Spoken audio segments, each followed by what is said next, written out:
पितृपक्ष में भूलकर भी ना खाएं ये 5 चीजें, वरना पितर हो जाएंगे नाराज। दोस्तों, हिंदू धर्म में पितृपक्ष को बहुत महत्वपूर्ण माना जाता है। इसे पितृपक्ष व श्राद्ध के रूप में भी जाना जाता है। ये पूर्ण अवधि पितरों को समर्पित है। हिंदू कैलेंडर के अनुसार इस साल पितृपक्ष दिन मंगलवार 17 सितंबर 2024 को शुरू हो चुके हैं। वहीं इनका समापन 2 अक्टूबर 2024 को होगा। बता दें, पूर्णिमा तिथि पितृपक्ष की शुरुआत और अमावस्या तिथि इसके समापन का प्रतीक होती है। ऐसी मान्यता है कि इस दौरान पितरों का श्राद्ध कर्म करने से उन्हें मोक्ष की प्राप्ति होती है। सनातन धर्म में पितृपक्ष का विशेष महत्व होता है।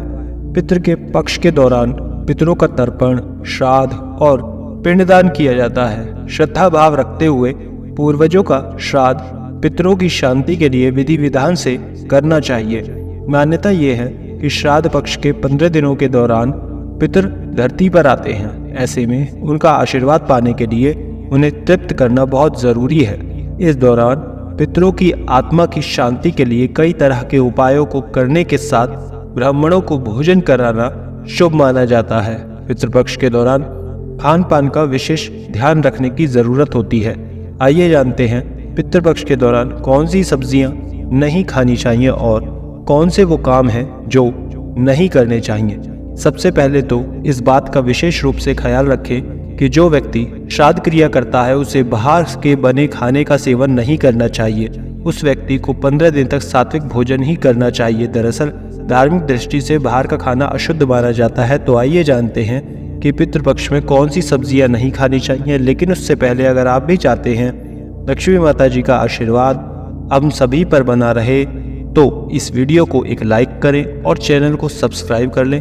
कमेंट बॉक्स में 3 बार पूरी श्रद्धा से जय माता लक्ष्मी जरूर लिखें। पितृपक्ष में इन चीजों का भूल कर भी ना करें सेवन। नंबर 1, मसूर की दाल।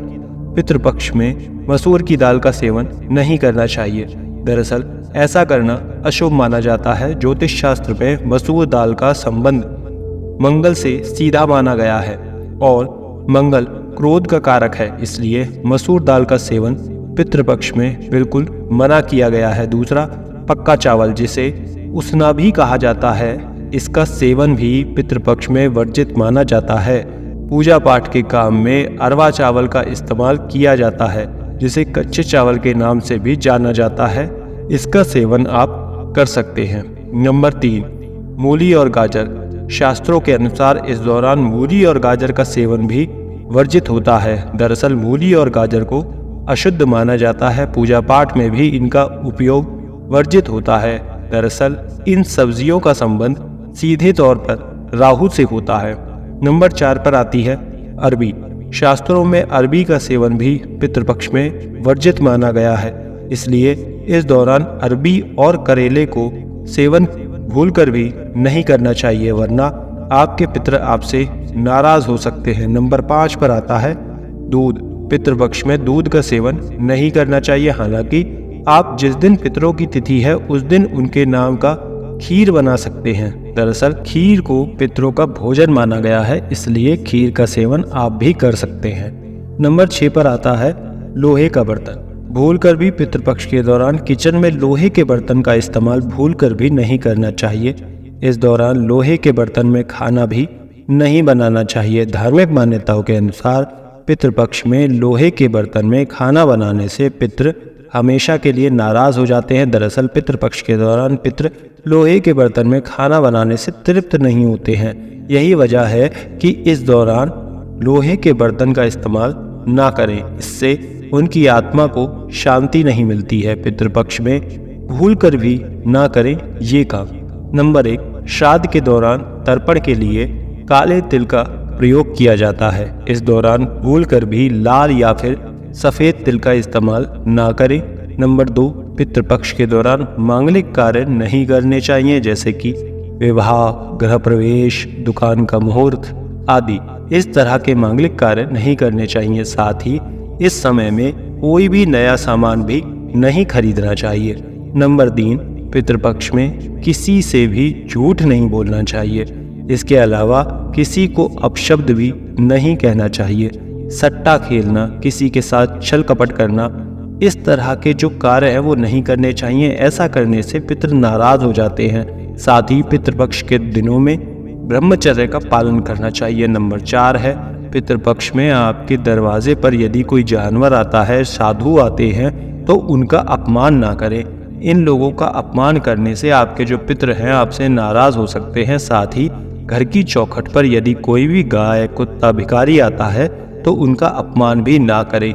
नंबर 5, श्राद्ध करने वालों को बाल और दाढ़ी नहीं कटवानी चाहिए। चलिए दोस्तों, अब ये जानते हैं कि पितृपक्ष में क्या करना चाहिए। नंबर 1, पितृपक्ष में प्रतिदिन पितृ गायत्री मंत्र का जप अवश्य करें। पितृदोष से मुक्ति मिलती है। नंबर 2, प्रत्येक श्राद्ध वाले दिन गाय, कुत्ते, चींटियों और कौवे को भी भोजन प्रदान करना चाहिए। नंबर 3, पितृपक्ष के दौरान रोजाना स्नान के तुरंत बाद जल से ही पितरों का तर्पण करें या फिर किसी ब्राह्मण से करवाएं। इससे उनकी आत्माएं जल्दी तृप्त होती हैं और आशीर्वाद देती हैं। इसके अलावा यदि आप अपने पितरों का तर्पण करते हैं तो ब्रह्मचर्य के नियमों का पालन करें। नंबर 4, शाम को एक सरसों के तेल या फिर गाय के घी के दीपक को दक्षिण मुखी लौ करके जलाएं। नंबर 5, पितृपक्ष के दिनों में पितरों के लिए जो भी भोजन रखें वो भोजन बाद में गाय, कौवा, कुत्ता आदि को खिला दे।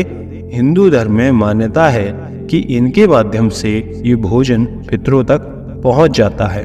नंबर 6, प्रत्येक श्राद्ध वाले दिन यथाशक्ति ब्राह्मणों या फिर गरीबों को भोजन जरूर करवाएं और यथावचित दक्षिणा देकर आशीर्वाद लें।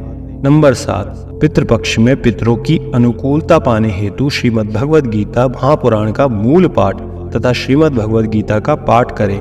नंबर 8, पितृपक्ष में पितरों की कृपा पाने के लिए ब्रह्म गायत्री मंत्र का भी जप अनुष्ठान करें। नंबर 9, प्रतिदिन पितृ सूक्त के पितृ गायत्री का संपुट लगा करके अधिक से अधिक पाठ करें या करवाएं। वैसे 11,000 पाठ में अनुष्ठान की पूर्णता होती है। नंबर 10, यदि कोई शादीशुदा व्यक्ति श्राद्ध कर रहा है तो उसके साथ उसकी पत्नी का होना भी बहुत जरूरी है। ये तमाम जानकारियां जनरुचि को ध्यान में रखकर दी जा रही हैं। ज्योतिष और धर्म के उपाय और सलाहों को अपनी आस्था और विश्वास पर ही आजमाएं।